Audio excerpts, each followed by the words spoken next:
L'identité que vous allez donner, ou devrais-je plutôt dire construire autour de votre marque, est un élément crucial pour le développement et la prospérité de votre entreprise. Il existe différents moyens et différentes stratégies qui vous permettront de construire une identité de marque béton. Eh bien ça tombe bien puisque je vais dans cette vidéo vous présenter mes meilleurs secrets et astuces pour renforcer votre identité de marque et donc booster vos ventes.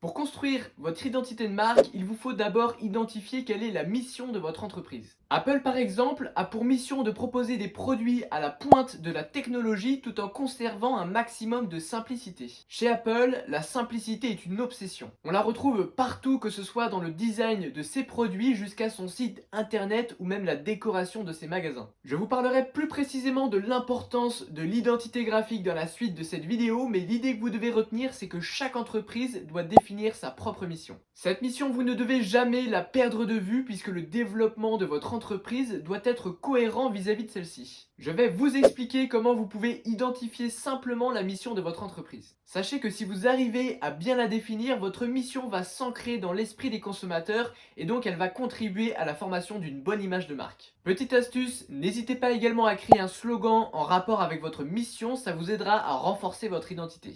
Pratiquement toutes les grandes marques en ont un. L'Oréal par exemple utilise "parce que nous le valons bien" et on comprend assez vite pourquoi une marque de luxe comme L'Oréal utilise ces mots. Pour trouver la mission qui correspond à votre entreprise, je vous invite à répondre à ces trois questions. La première consiste à vous demander quel est le profil type de vos clients et qu'est-ce qui les caractérise. La seconde, c'est à quel problème ou besoin vais-je subvenir. Et enfin la troisième est comment vais-je répondre à ces besoins. Je vous invite à rédiger une réponse pour ces trois questions, puis à définir votre mission en fonction de ces réponses. Ça peut également vous aider à structurer votre entreprise puisqu'à chaque fois que vous allez lancer un nouveau projet ou un nouveau produit, eh bien vous pourrez vous poser la question: est-ce que cela répond à ma mission? Si c'est le cas, alors il y a de fortes chances pour que vos clients et votre audience soient intéressés par votre futur produit. Sinon, mesurez bien votre prise de risque et l'impact que cela pourrait avoir sur votre identité de marque. Ayez également une vision de long terme quant au développement de votre entreprise puisque votre mission peut être amenée à évoluer avec le temps. En effet, votre environnement va évoluer en parallèle de votre entreprise, vous devez donc vous y conformer.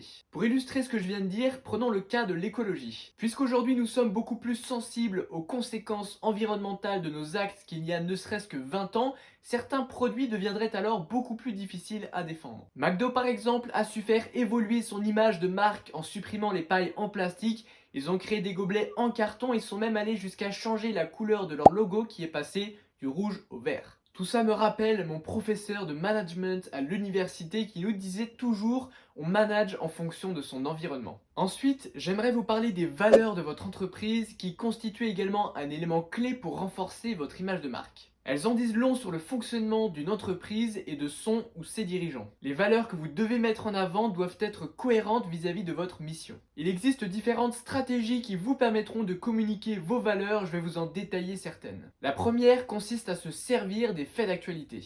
C'est un excellent moyen de communiquer vos valeurs parce que les gens vont s'identifier à ce que vous dites. C'est d'autant plus vrai qu'on a plus facilement tendance à s'identifier à quelque chose de récent qui nous évoque des choses là maintenant tout de suite plutôt qu'à des choses qui datent. Vous devez par contre choisir minutieusement les faits d'actualité que vous allez relayer ou même pour lesquels vous allez prendre parti, puisqu'ils doivent évidemment répondre à votre mission et renforcer les valeurs que vous souhaitez communiquer. N'hésitez pas dans certains cas à prendre parti car c'est un excellent moyen de fidéliser vos clients, même si vous ne mettrez pas toujours tout le monde d'accord. C'est donc un outil très puissant mais à utiliser avec modération. La deuxième stratégie que j'aimerais vous recommander pour renforcer vos valeurs consiste à parler de célébrités étant reconnues pour partager vos valeurs. Par exemple, si vous partagez la valeur travailler plus pour gagner plus, eh bien vous pourriez citer Elon Musk qui est connu pour être un gros bosseur à succès. Citez donc des personnes de référence, des personnes inspirantes dans votre domaine et servez-vous-en pour renforcer votre identité. Comment parler de branding sans évoquer l'identité visuelle de votre marque? Ça passe bien sûr par votre logo, mais c'est loin d'être la seule chose qu'il faut optimiser. D'un point de vue général, j'aimerais d'abord vous parler de la psychologie des couleurs. Sachez que j'ai prévu prochainement une vidéo sur le pouvoir des couleurs afin de vous montrer comment les utiliser et les mettre au service de votre business, que ce soit pour vendre ou autre. Je rentrerai beaucoup plus dans le détail de l'utilisation de la psychologie des couleurs, alors si ça peut vous intéresser, je vous invite à vous abonner à cette chaîne en activant les notifications. L'idée générale, c'est que l'utilisation des couleurs vous permet de susciter des émotions chez les autres. Vous devez alors choisir une couleur adéquate afin de susciter l'émotion qui vous intéresse. Le bleu et le blanc par exemple sont utiles pour susciter un sentiment de confiance. Il peut être judicieux d'utiliser ces couleurs si comme moi vous faites de la vente de formation en ligne, parce que bien que le métier se soit très largement démocratisé ces dernières années, beaucoup nous voient encore comme des charlatans. Dans mon cas, j'ai opté pour le noir qui est une couleur qui évoque la discipline, le pouvoir et le succès qui sont des valeurs que j'aspire à partager. J'ai également opté pour le blanc qui du coup suscite la confiance et la simplicité. Je pense que vous avez compris l'idée générale de cette vidéo, votre mission et votre fil conducteur, et vous devez construire tout votre branding autour de ça, ça passe également par le design et le choix des couleurs. En plus de votre logo, vous devez défendre votre identité sur tous les éléments graphiques qui sont liés à votre entreprise. Ça passe notamment par votre site internet. Si vous vendez des rapports sur Word ou alors des formations en ligne,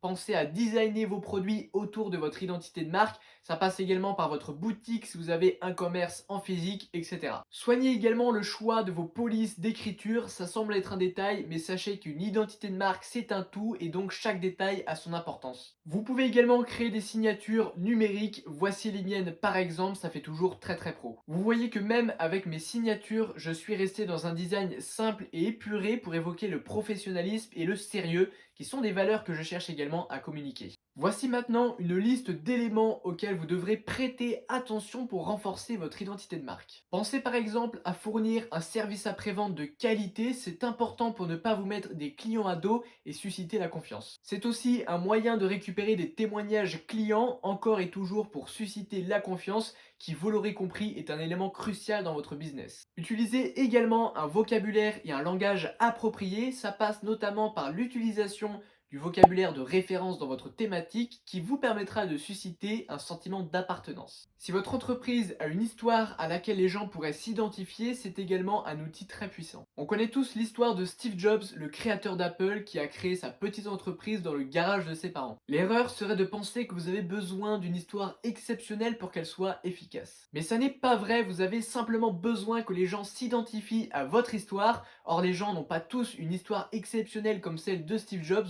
donc c'est souvent des histoires très simples qui peuvent fonctionner. Gardez à l'esprit qu'il existe différentes stratégies de communication pour votre histoire. Apple, par exemple, n'a pas pour objectif que les gens s'identifient à Steve Jobs, mais plutôt à développer un culte et une fascination autour du personnage qu'est Steve Jobs. J'aimerais à présent vous recommander d'aller voir ma vidéo sur les offres promotionnelles. Je vous montre comment bien les utiliser afin de booster vos ventes. Je vous mets également ma vidéo sur la psychologie des couleurs si jamais elle est sortie au moment où je vous parle, sinon elle devrait pas tarder, donc pensez à vous abonner. Allez, à très bientôt!